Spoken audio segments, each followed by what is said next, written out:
anything you've been putting off.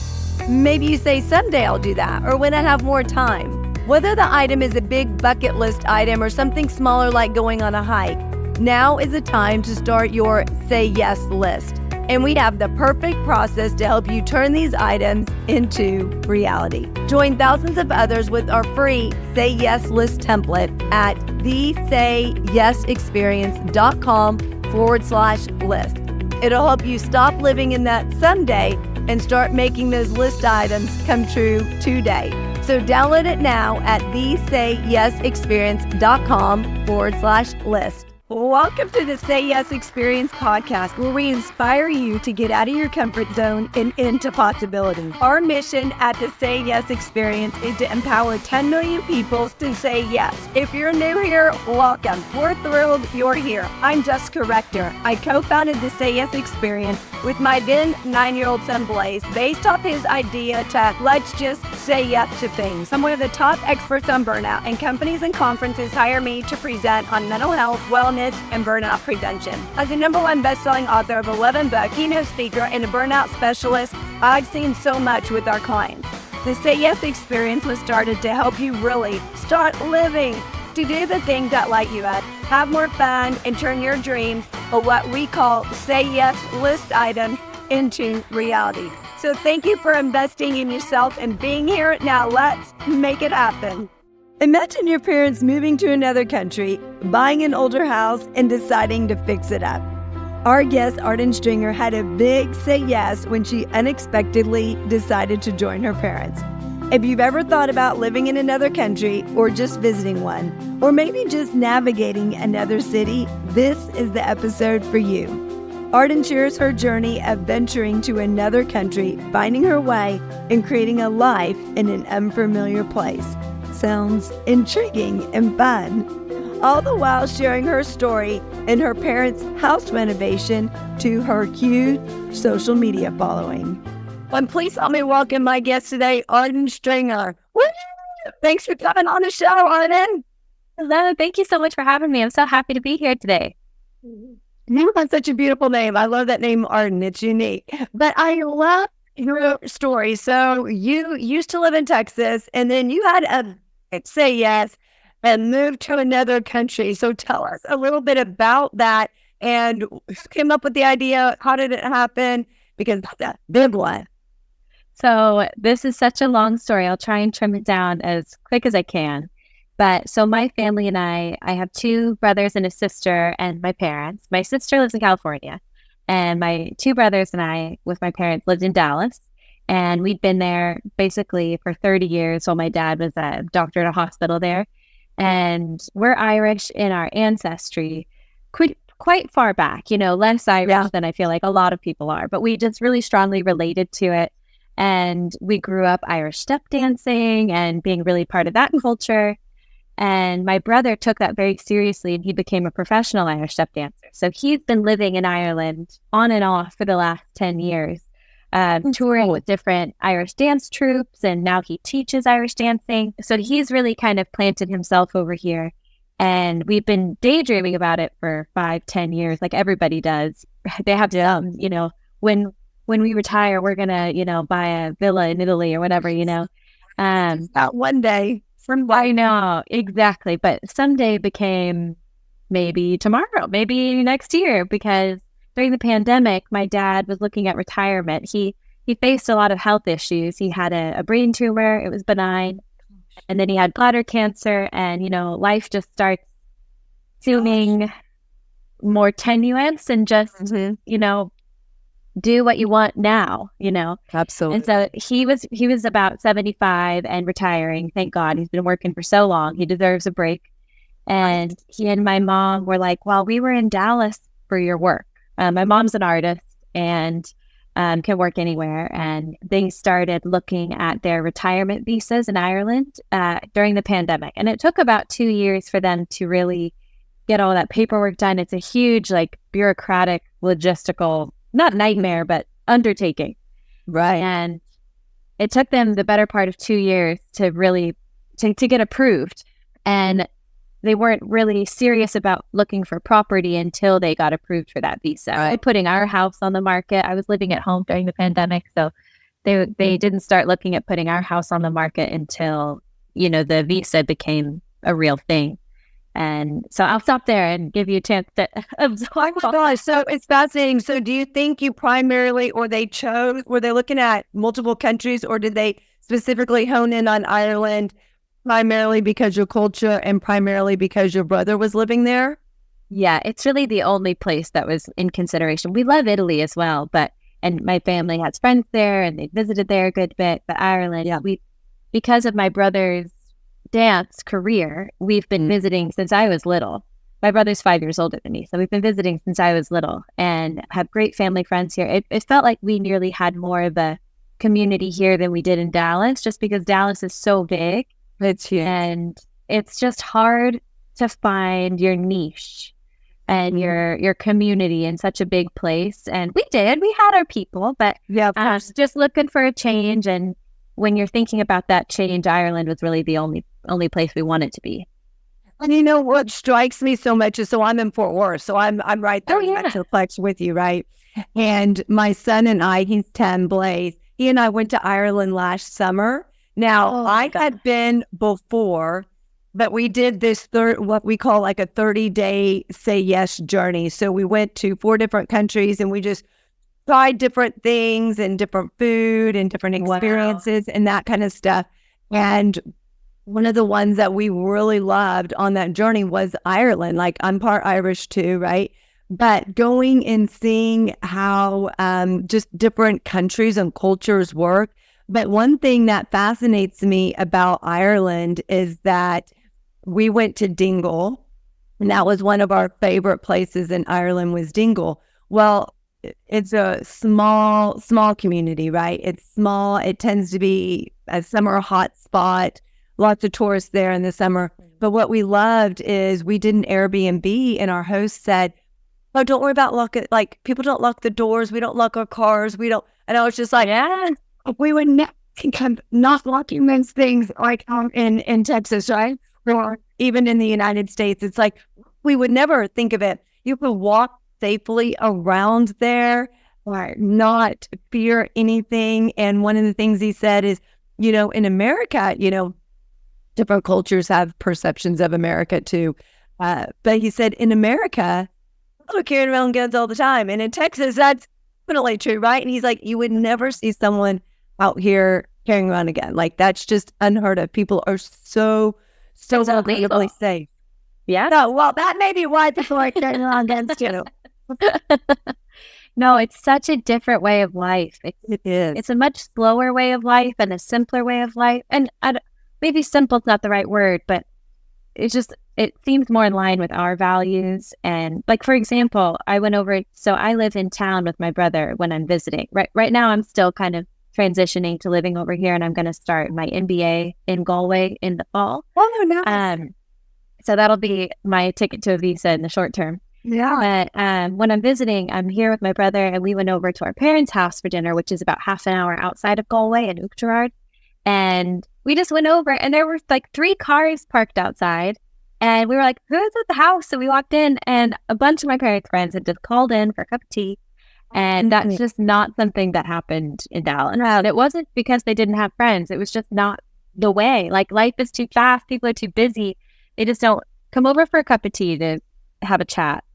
And imagine, like, I can't even imagine someone saying, and I love hot tea. So, I would love someone to come over and just say, I'm coming over for a cup of tea and let's just chat. Like, I would love that. And then that chat would have been like a 15-minute chat. It turns into several hours, right? It was several minutes.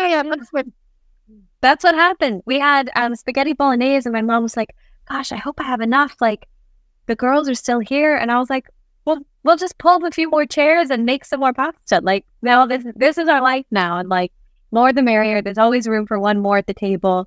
And it just seems so much more in line with our values and safety wise. Like, obviously bad things happen everywhere. Like, bad things happen everywhere, but people aren't walking around with the type of weapons that you have in the country. I mean, I didn't want to get too much into politics just for being, respectful. But that was a huge part of the reason of why we decided to leave America, and just the unsafety my parents felt during the pandemic, and they were ready for a change to that type of lifestyle where it was just a safer, like you were saying, in Dingle, basically. Yeah. And I think it's a completely different mindset as well when you're over there. Like a lot more easygoing, stress-free, relaxing, kind of go with the flow, take longer meal time and really enjoy it. It seems to be more about community and relationships and just, if you will, hanging out and enjoying life. And especially with so much going on, I mean, it's easy to get stressed and overwhelmed and burned out, that we need more of that easygoing kind of way of life. So once your parents got the visa, how challenging or easy was it for them to find a place and actually move over there? Because I think it might be easy to think about, oh yeah, one day, someday, I'm going to live by that. And then most people never do it, right? It just keeps being a one day, someday kind of thing. And so what was the process like for them to go from, okay, now take on the challenge of getting the visa and the process, right? Just the long process of getting something like that and applying and all the things that come with that, but then actually finding a place over there and making the move, because that's a big part too, actually making the move that far away. Right. So I think it was in and around the spring or summer of 2021 or 2022, I'm sorry, that they got approved for their visa. And in September, we took a family trip over to Ireland. My brother was with us at the time, and to look at properties. So we had a friend here who was like, I'll keep my eye peeled. I know what you're looking for. And what we were looking for was, so my mom's an artist, like I said, and our home in Dallas was very curated. It was she had her fingerprint everywhere. She Venetian plastered the walls herself. She did a mosaic above the stove herself, just very specialized and unique. And so she wasn't going to buy a cookie cutter house in town. She wanted to buy something that she could put her fingerprint on and really create the retirement home of their dreams. But it had to be at a price that they had the budget to then renovate, so you couldn't buy the peak of the litter just because you wouldn't have any money to renovate with afterwards. Right. And so they went in with that in mind, and we looked at some incredible homes, but we're at that top tier where you couldn't touch it, basically. Right. And then the houses that were maybe here and had money to renovate were an hour outside of Galway. We wanted to be in Galway because that's where my brother is, and that's the town we know best and that we love the most. Right. And so it took a while. And the first place that we actually looked at in person was called Ross Lake House Hotel. And it's in between two kind of villages called Moycullen and Uachtarard, and it's about half an hour outside of Galway. And the owners were 75 and 76, no children, and it had been on the market for, I think, at least 5 years, maybe 6 years.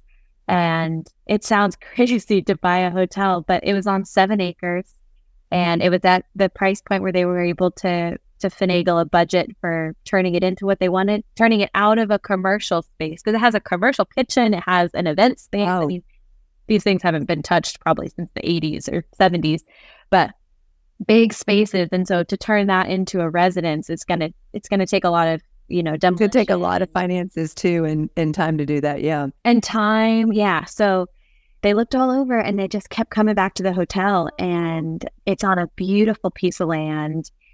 Literally, you turn off the main road and you drive into what feels like Lord of the Rings territory. There's like a Babylon brook to the side where it was once bright on the road. The trees have come over you like this, and it's dark and quiet, and you emerge out of this lane and you can see the hotel. And it's just like, is this actually where we live? Like, it's crazy. It's where my parents live. I lived in town.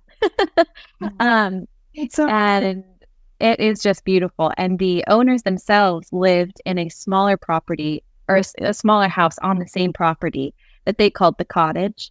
And it hadn't been touched in a couple decades as well. And so my parents, right when they got access to the property, they, got new carpet.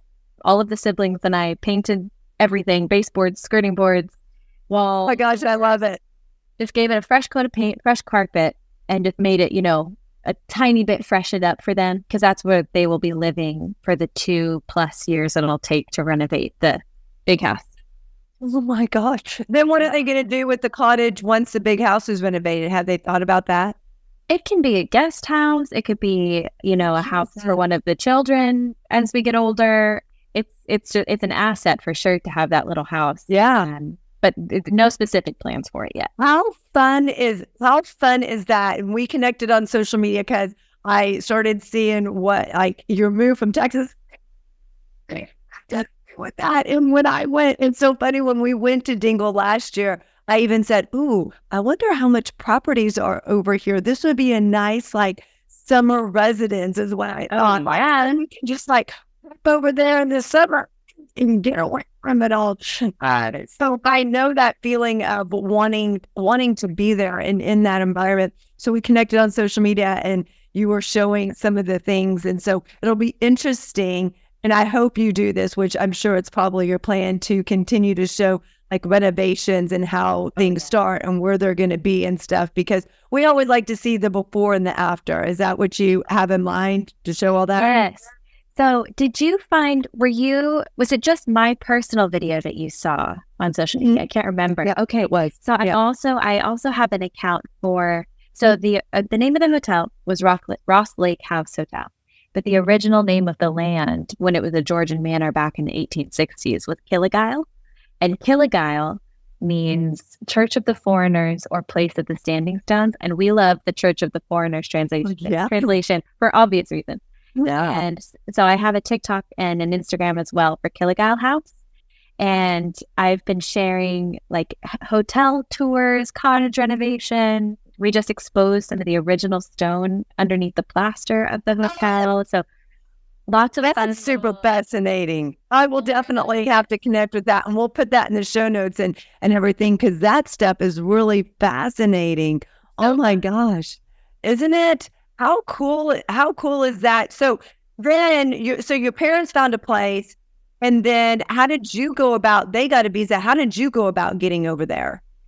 Do you want to start saying yes, but you just don't know where to start? And oftentimes when we don't know where to start, we just don't start. So we created an ebook just for you. We put together 101 ways to say yes. In this ebook, ideas big and small, things that only take a small amount of time, like 1 to 2 minutes. Whether you're saying yes to yourself, in your family, relationships, or pushing yourself lovingly outside of your comfort zone with adventures, it's all made to really help you become more of your rock star self. So you can get this ebook at thesayyesexperience.com/book, BOOK. So if you want to start saying yes, or maybe you need some ideas on how to say yes because you get so caught up in being busy and doing tasks and projects or doing laundry and cooking that the time flies by and you want to spend time with your family, but you just don't know how to say yes. Those ideas just don't come to you. We put it together to make it super, super easy for you. So go to thesayyesexperience.com/book to get your copy today and start saying yes now. Are you feeling overwhelmed, stressed, or burned out? We get it. You're not alone. In fact, according to our research, 79% of the workforce is in burnout, and almost half are in extreme burnout. In fact, it's the number one reason why people are leaving organizations. They're burned out. They're looking for something more. They're looking for something better. But it doesn't have to be that way. We have your solution. It's called Blaze Your Brain to Extinguish Burnout. 52 keys to prevent, break through, and eliminate burnout. You can find your copy at jessicarector.com/store. Now, this is a great tool that you can use with yourself, with your colleagues, within your organization. Everyone can get one, and you can go through one a week with them. And at the end, you can say, what was something that worked this week? What was the success you had? So you can champion and encourage each other. You can also ask what were the challenges and issues that came up, so you can mastermind and brainstorm around those to keep those from coming up in the future. So make sure you get your copy at justcorrector.com/store. All books are autographed with a personal message just for you. Yeah. So when they decided to sell the house, so that's where I was living as well. I was living with my folks during the pandemic. And when they decided to sell the house, like, we are such a close family. I'm like, I'm not staying here without you guys. So I quit my job. Yeah. I was in food styling at the time. I've got quite a circuit or a rambling path in my educational and work history. My background is in literature. I was doing some food writing at magazines at the time. Then I went to culinary school, and for the last 5 years, I've been in the food industry. And so the last 3 of those years, I was in food styling in Dallas. And so what is food styling, Arden? So it's like the hair and makeup of food is like the best way to describe it. Like, my coworker used to say, Cindy Crawford doesn't show up to the shoot looking like Cindy Crawford. There's a lot of people that got to get her, camera ready. And we are those people for food. So they were professionally trained chefs who style food for camera. Or, print ads or menu redesigns or commercials. It just depends. Whatever you're looking for, product packaging. Anyway, so I quit my job in that and got on a plane and didn't have a visa. And I've just been traveling for the last 10 months.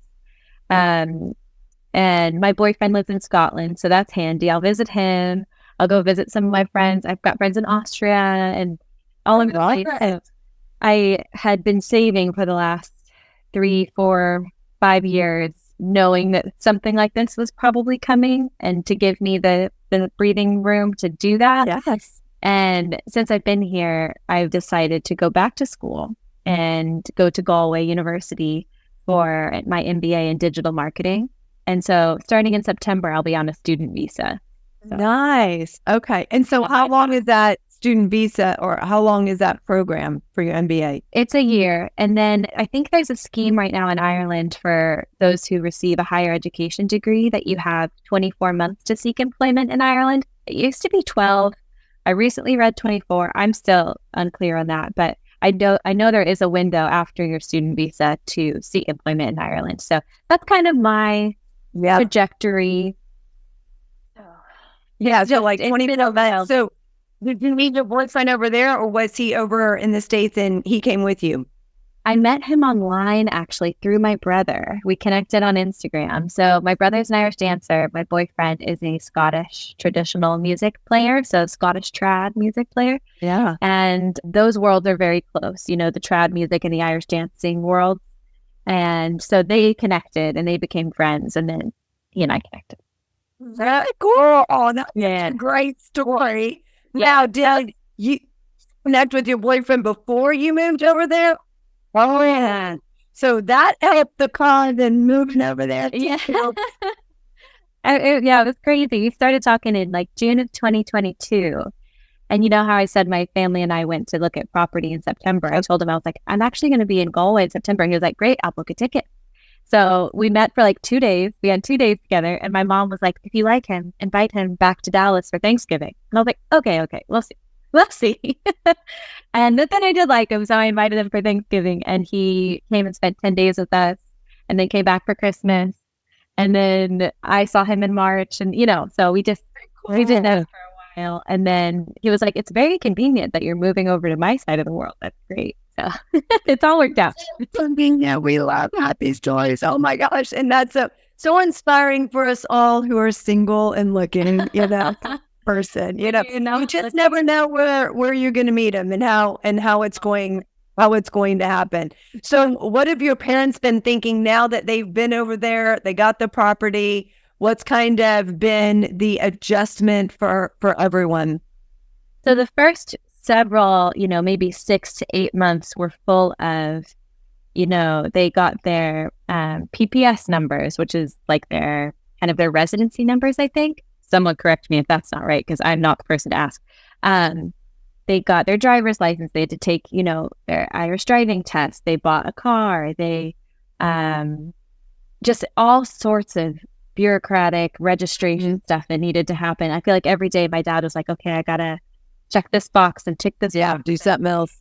So a bit overwhelming, but they just systematically worked their way through it. And, they found the hotel is a listed property, meaning it's protected because it was an original Irish hotel. There's a plaque on it that says original Irish hotel. So we had to work with a conservation architect to determine what we could and couldn't do to the building and what was protected and what wasn't, because, it had been added to in the 80s, I think. And, finding a builder, which is like a contractor for us and all that type of stuff. And I think that was a little overwhelming, just kind of like, whoa, we've been settled in our kind of easy life in Dallas for 20 years or whatever. Yeah. And now we're back grinding and figuring all this stuff out, but they did it.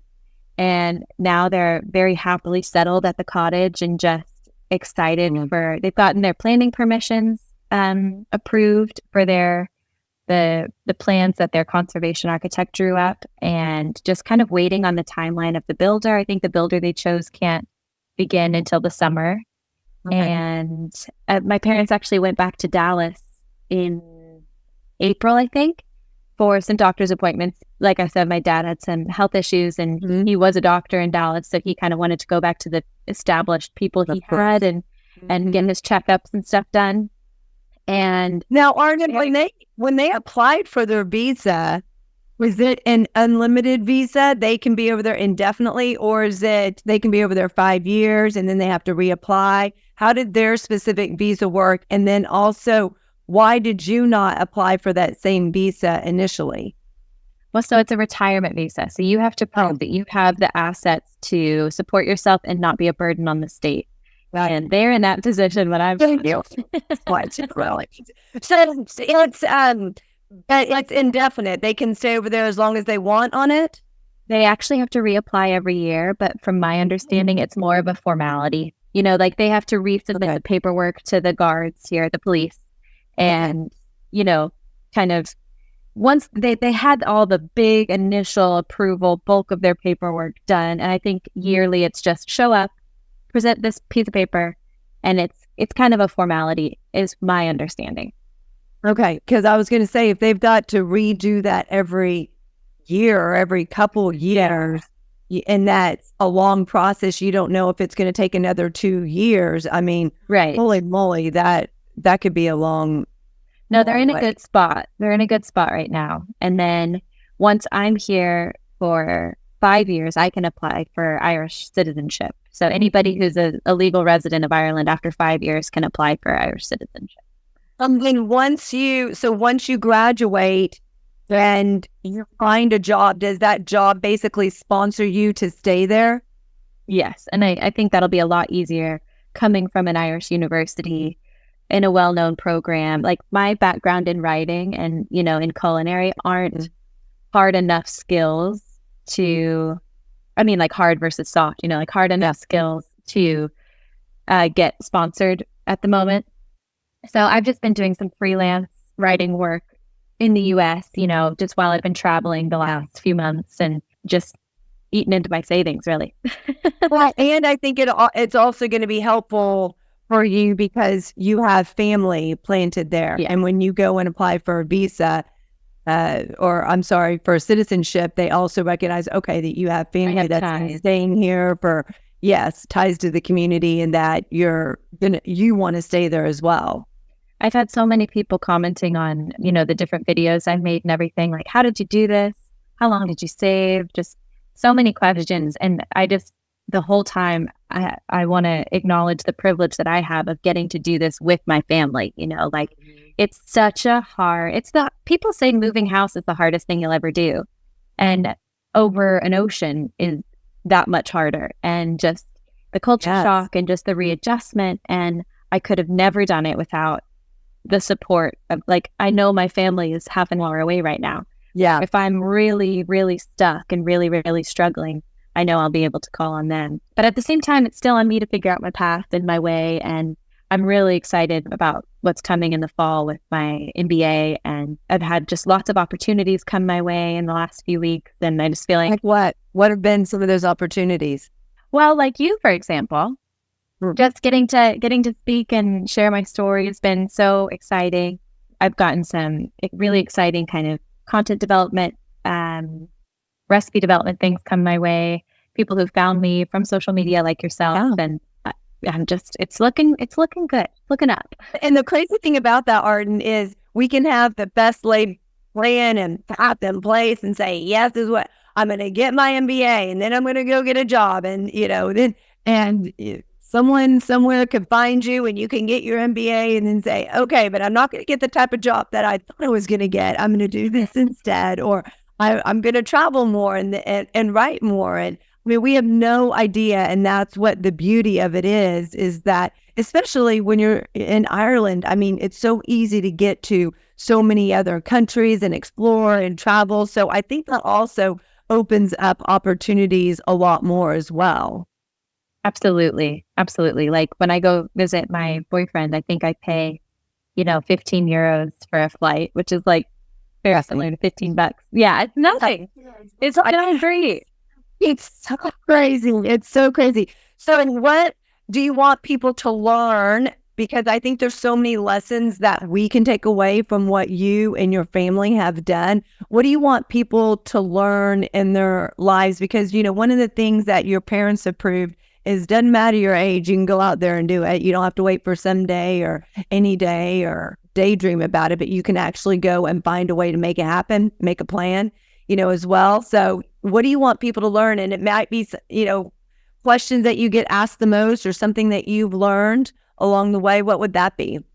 Well, that question makes me think of my dad and how he said he didn't want his retirement to just be a new chapter. He wanted it to be a whole new book. And so I'm not sure that there's a ton to learn from me, but to learn from my parents of just not accepting that the final quarter of their lives is going to be just mediocre. Like they had a nice life in Dallas. They really did, but they wanted more. And it was really hard and a lot of hard work and very, very, very stressful. And they did it. And I don't think I'm that brave. I would be more of an anxious overthinker. And my mom just has this vision for her life that she wants and has no qualms, no anxieties about going for it.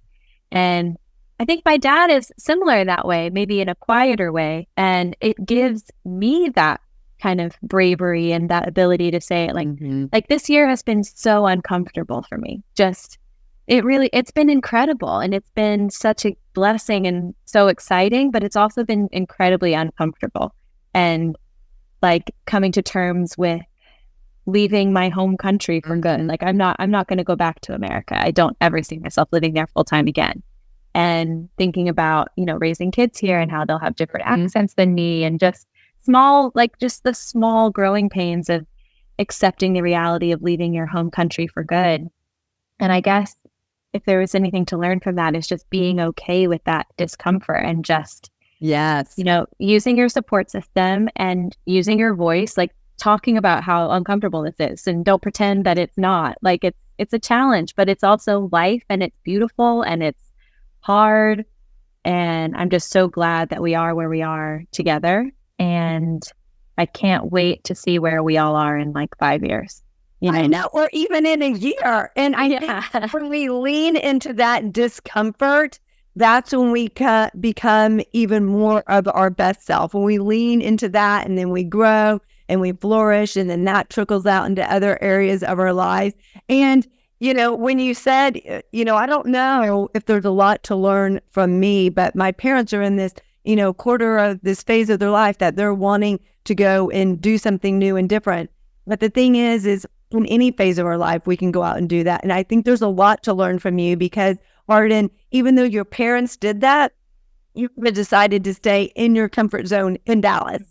So, but you chose to branch out and say, okay, I'm going to make that happen, knowing that it was going to be uncomfortable, knowing that it wasn't going to be easy, knowing that you didn't even have a visa, that you had to figure things out, right? So there's a lot to learn from you as well, because yes, your parents went over there and you said, I'm going to do it as well. But you still had a comfort zone in Dallas, in your own community, in your own country. and you broke away from that. And that's huge, going to a different culture, a place that you're not, you're a little bit familiar with, but not familiar enough that you've lived there before. Sure. It's, different people. It's a different way of living, all that stuff. So there's a lot to learn from you, because oftentimes we don't want to do something new or different in our environment and in the city we live in or in the state we're in. So there's a lot to learn from all that you're doing. And I can't wait to continue to follow you and see all the cool so much that you unpack and do, and not just the renovation on the house, but just in life, what y'all explore and uncover and discover. I think it's going to be so fascinating, and it's just beginning. That's what's so cool about it. Beginning. It really is. It really is. So thank you so much for being here, Arden, and for sharing your story. What can you in your life lean into in that discomfort and get out there and grow and learn and explore to really become a more amazing you? Because like Arden says, that's just the beginning. Like, even though she said maybe you can't learn a lot from her, but you can learn a lot from her, because no matter what phase of your life that you're in, you can go out there and do something new or different, or going to a different country, or just trying something in your own hometown. So thanks so much for being here. We'll see you on the next one. Thank you so much. Are you ready to move to your next level of rockstar greatness? CFO, Chief Fun Officer, #1 best-selling author, and keynote speaker Blaze Rector is ready to help you do that. At just 10 years old, he's already written 2 #1 best-selling books. Through the power of storytelling, he uses lessons learned and shares strategies, tips, tactics, and tools to inspire, empower, and motivate you to live a more amazing life. So if you're ready to do that in your own life, grab a copy of his #1 best-selling books at jessicarector.com/store. And when you order your copies, he will personally autograph them and write you a message on those books before shipping them out to you to really inspire and empower you in your life. These books are great for adults and kids alike. So if you're ready to move to your next level of rockstar greatness, make sure you grab your copy at jessicarector.com/store. Enjoy those amazing, empowering, transformational books. Did you know that the 2 biggest issues impacting the workforce are mental health and burnout? Well, we have your solution. The more that you feel burned out, the more it impacts your mental health. The more your mental health is impacted, the more it leads to burnout. So it's a vicious cycle that goes around and around, but it doesn't have to be that way. You can help them both if you're intentional and strategic with it. We have lots of resources for you at jessicarector.com/store. One that I want to highlight that really enhances your mental health is Tame Your Brain Game, 52 tips to turn negative thoughts into positive action. Now, research shows that 80% of your thoughts are negative. No matter how positive you feel, it's the pattern and the habit that you've developed over the course of years, over the course of decades. And that can often impact your life, how you show up, how you lead, how you communicate, how you engage, whether at work or at home. And then it also impacts a work environment. All you need is one NN or TT, negative Nancy or toxic Tim, to really impact that work environment. So if you are ready to enhance your mental health, get your copy of Tame Your Brain Game, 52 tips to turn negative thoughts into positive action today at jessicarector.com/store. All books are autographed with a personal message just for you. Thank you so much for being here. Check us out at thesayyesexperience.com. Our mission at the Say Yes Experience is to empower 10 million people to say yes. With your help in sharing our podcast, we can do that. Follow us on all social media at the Say Yes Experience and join our free community at facebook.com/groups/the Say Yes Experience. Thank you again to our guest. You can find all the contact information for our guest in the show notes. Thank you to our CFO, Chief Fun Officer, Blaze Rector, our business advisor, Lisa Verhurick, and to our team at Jessica Rector Enterprises. We look forward to connecting with you on the next episode. Have an amazing day and keep being a rock star.